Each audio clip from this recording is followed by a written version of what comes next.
ஸ்ரீ அவந்தி திருத்தல மாஹாத்மியம் 20ஆம் அத்தியாயம் 14 தீர்த்தங்களுக்கு யாத்திரை.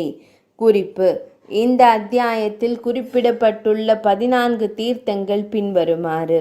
அவையாவன: பதாயக்ஷினி பிசாசக தீர்த்தம், சிப்ரா கும்பேஸ்வரர், அகஸ்திகேஸ்வரர், துவாரா டமருகேஸ்வரர், அநாதி கல்பேஸ்வரர், சித்தேஸ்வரர், வீரபத்ரர், காண்டிகா, ஸ்வர்ணஜலேஸ்வரர், கார்கோடேஸ்வரர், கபாலேஸ்வரர் மற்றும் பைரவர்.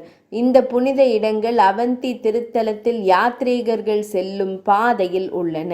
சனத்குமார முனிவர் கூறினார்: ஒரு மனிதன் 1 மாதம் பக்தியுடன் பாதயக்ஷினியை தரிசித்து தங்க மலர்களால் பொன் மலர்களால் அவளை வணங்க வேண்டும்.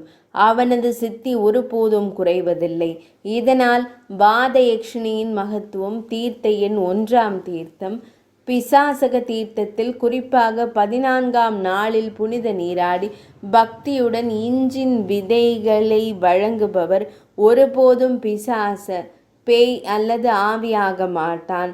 பக்தர் யாரையாவது அல்லது எதையாவது கருத்தில் கொண்டு எதையேனும் பரிசளித்தால், ஏதேனும் கொடுத்தால் அவருக்கு அந்த நித்திய நன்மை கிடைக்கும். சந்தேகத்திற்கு இடமின்றி அவரது குடும்பம் பிசாச ஸ்தானத்திலிருந்து விடுவிக்கப்படும். ஒரு மனிதன் யாருடைய பெயரையாவது கூறி புனித நீராடினால் அந்த மனிதன் பெயர் பெற்றவன் பிசாச ஸ்தானத்திலிருந்து விடுபடுகிறான். யாராவது இங்கு கஞ்சி நிறைந்த பானைகள் அல்லது குடங்களை வழங்கினால் அவர் நிரந்தர முக்தியை அடைகிறார். அவருடைய குடும்பத்தில் எந்த பிரேதமும், பேய் அப்படி பிறப்பதில்லை. அதாவது அவருடைய குடும்பத்தில் யாரும் பேய் தன்மையை அடைய மாட்டார்கள். தீர்த்த எண் 2 தனது புலன்களை வென்ற ருத்ர பக்தரான சிப்ரா கும்பேஸ்வரரை தரிசிப்பதன் மூலம் ஒரு அரவம் தனது சேற்றை நீக்குவது போல அனைத்து பாவங்களிலிருந்தும் அவன் விடுபடுகிறான். தீர்த்த எண் 3 புனித நீராடி அகஸ்தியேஸ்வரரை தரிசிக்கும் மிகுந்த பக்தி கொண்ட மனிதன் யமனின் வசிப்பிடத்தை விட்டு வெளியேறி ருத்ரலோகத்திற்கு செல்வான். தீர்த்த எண் 4 வியாசமா முனிவரே, சிப்ராவில் நீராடி துண்டேஸ்வர சிவனை தரிசிக்கும் மனிதன் குதிரை யாகத்தின் பலனை அடைகிறான். இதில் எந்த ஐயமும் இல்லை.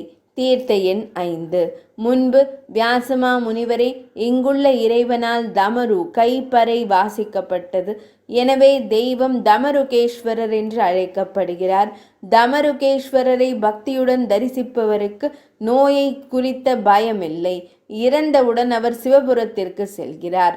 தீர்த்த எண் 6 அநாதி கல்பேஸ்வரரை பக்தியுடன் தரிசிப்பவர் சொர்க்கத்தை பெற்ற புரந்தரர், தேவேந்திரன் போன்ற ராஜ்யத்தை பெறுகிறார். வியாசமா முனிவரே, அவர் எப்போதும் தேவர்களால் கூட பொறாமைப்பட வாய்ப்புள்ளது. அவர் நூற்றுக்கணக்கான கோடி கல்பங்களுக்கு மேல் அனைத்து உலக இன்பங்களாலும் மகிழ்ச்சி அடைகிறார். தீர்த்த எண் 7 சித்தேஸ்வரர், வீரபத்ரர் மற்றும் சண்டிகாவை தரிசிப்பவர் இங்கேயே சித்தியை அடைகிறார். மனிதன் எல்லா இடங்களிலும் வெற்றி பெறுகிறான். தீர்த்த எண் 8, 9 மற்றும் 10 ஒரு பக்தர் திரிவிஷ்டப தீர்த்தத்தில் புனித நீராடி ஸ்வர்ணஜாலேஸ்வரரை தரிசித்து தங்கத்தால் இறைவனை வழிபட வேண்டும். அவர் அனைத்து பாவங்களிலிருந்தும் விடுபடுகிறார். தீர்த்த எண் 11 மனிதன் நீராடி கார்கோடேஸ்வர சிவனை தரிசிக்க வேண்டும். அவர் பாம்புகளுக்கு பயப்பட வேண்டியதில்லை. அவர் ஒருபோதும் ஏழையாக இருக்க மாட்டார். மிகுந்த பக்தியுடன் நித்திய மகா மாயையை தரிசிப்பவர் விஷ்ணு மாயையிலிருந்து விடுபட்டு உயர்ந்த உலகத்தை அடைகிறான். கபாலேஸ்வரரை மிகுந்த பக்தியுடன் வழிபடும் மனிதன் பிராமண வதை செய்பவனாக இருந்தாலும் பெரும் பாவங்களிலிருந்து விடுபடுவான். தீர்த்த எண் 13 மனிதன் ஸ்வர்க்க துவாரத்தில் புனித நீராடி பைரவ மூர்த்தியை தரிசிக்க வேண்டும். அந்த இறைவனை தரிசிப்பதன் மூலம் 100 யஜ்ஞங்களின் பலனை அடைகிறான். தீர்த்த எண் 14 20ஆம் அத்தியாயம் இனிதே நிறைவடைந்தது.